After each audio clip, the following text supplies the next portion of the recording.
बाकी मेरा ये क्वेश्चन है आपसे, आजकल के जो कपल्स हैं जो शादी करने वाले हैं, वो उनको किस चीज़ का ध्यान रखना चाहिए शादी करने से पहले?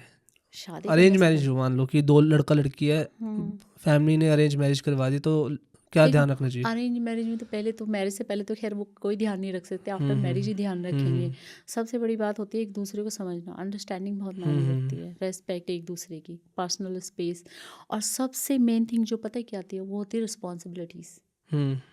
मतलब लड़कों में, मैं देखो मैं तो लड़की हूँ तो मैं तो लड़कों की बात करूँगी, लड़कों में ना ये होनी चाहिए, ह्यूमैनिटी होनी चाहिए कि सारी रिस्पॉन्सिबिलिटी लड़कियों की नहीं होती है यार। ओके। हमारे हार्मोन्स, हमारे इमोशनल इतना इम्बैलेंस होता है ना बहुत ज़्यादा, उस टाइम पे साथ देना चाहिए, ना कि उसको ऐसे ही छोड़ देना चाहिए, चलो तुम तो रोज डेली बीमार है तो तुम्हारा तो यही ड्रामा है, तुम तो ये हो वो हो, ये सब चीज़ें। क्योंकि पहले फिर भी ठीक होता है, बट आफ्टर बेबी बर्थ वो बहुत इश्यूज आ जाते हैं, आप ओके। पूरे चेंज हो जाते हो, ओके, इसलिए तो ये चीज़ें लड़के नहीं समझते नहीं कि समझते, एक ह्यूमन मतलब नहीं फीमेल बॉडी को समझते, नहीं समझते, वो इमोशंस नहीं नहीं समझते। समझते। सो आपको क्या लगता है इस तरफ सोसाइटी को ही थोड़ा सिखाना चाहिए लड़कों को? एग्जैक्टली, बचपन से सिखाना चाहिए। ओके। मैंने अपने घर में देखा है, मेरे पापा थे, बट मेरे भाई इस मामले में बहुत अच्छे हैं। बट आगे देखो, अभी तो मेरा बेटा बहुत छोटा है, 10 ईयर्स का है, बट मैं अभी से हम दोनों के लिए, क्योंकि हम 3 ही लोग रहते हैं घर में, मैं, मेरी बेटी और मेरा बेटा, बट हम अभी से अपने बेटे को मैं ये सारी चीज़ें सिखा रही हूँ। ओके, बट आपके जैसा बेटा भी है। अब मैं लड़के के पॉइंट ऑफ व्यू से अगर बोलूँ, जैसे आजकल के काफ़ी लड़के जो चेंज हो रहे हैं और सुनते भी हैं लड़कियों को, आप देखो ज़्यादा नहीं होंगे लेकिन थोड़े बहुत इमोशनली खड़े भी रहते हैं, तब जब लड़की उसकी उसी चीज़ का फ़ायदा उठा लेती है, तो उस पर आपका क्या विचार है? मतलब वैसे देखो, मैंने ऐसे कभी देखा नहीं है, ठीक है, बट मैंने फिर वही बोला, हम बाहर से देख के किसी को कुछ नहीं बता सकते, हमें प्रॉपर पता होना चाहिए ना।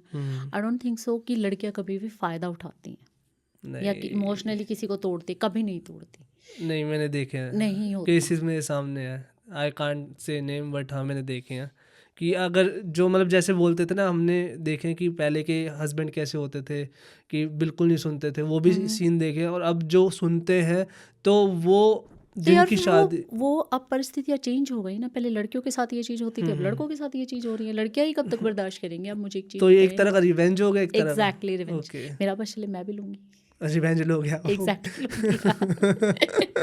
अब मुझे एक बात बताएं, लाइफ सबको एक बार मिलती है, मेरी लाइफ तो बर्बाद हो गई ना, हाँ, या क्योंकि देखो मैं बच्चों को छोड़ नहीं सकती, इट मीन्स मुझे लाइफ टाइम अकेले रहना पड़ेगा। ओके। अब बताओ तो मेरी क्या गलती है इसमें? आपने कभी वापस शादी करने का डिसाइड नहीं करा? मैंने आपको बताया मेन प्रॉब्लम ये बच्चे हैं ना, बच्चों को छोड़ दो, मेरी शादी आज हो जाएगी। अच्छा, आपको मतलब शादी के ऑफर आए हैं, उन्होंने ये बोला बच्चों को एग्जैक्टली, छोड़ हाँ, दो, बच्चों को छोड़ो।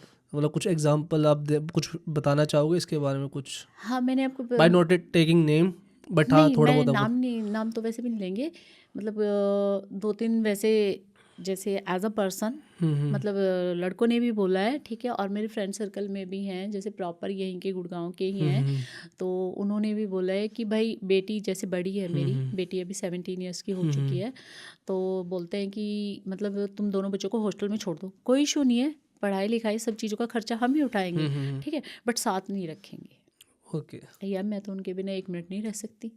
हाँ, बिकॉज वो आपके इमोशनल एग्जैक्टली, सपोर्ट रहा है जब कोई नहीं था। बहुत ज़्यादा, जब कोई नहीं था तब वो मेरे साथ है, मेरी बेटी 8 साल की थी तब से वो मुझे सपोर्ट कर रही है, और मैं सीरियसली आपको बता, अगर वो नहीं होती ना तो मैं डिवोर्स लेती भी नहीं, मैं ऐसे ही मर जाती शादी में ही रह के। उसने मुझे बहुत सपोर्ट किया है हमेशा। Okay, thank you so much भाई एंड तक देखने के लिए। अगर ऐसी और क्लिप्स चाहिए ना तो भाई सब्सक्राइब करो जाम विद जाम क्लिप्स को।